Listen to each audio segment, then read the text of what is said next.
আস্তে আস্তে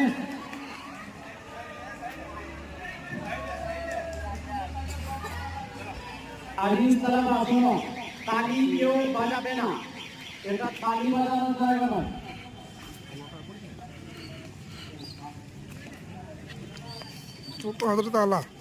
যখন হযরত আমাদের সামনে আসবেন, আমরা সকলে পা দুটিকে সমান করে স্টেজ হয়ে দাঁড়াবো। এরকম পা দুটি জুম করবো না, পা দুটি সমান করে হাত দুটো স্টেজ, হাত কেউ বুকে বাঁধবো না, একদম সোজা।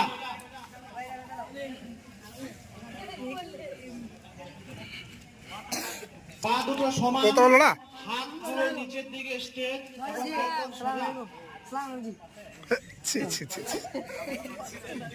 যারা হাতে তিরঙ্গা নিয়ে আছো, একটা হাত নিচে থাকবে, একটা হাত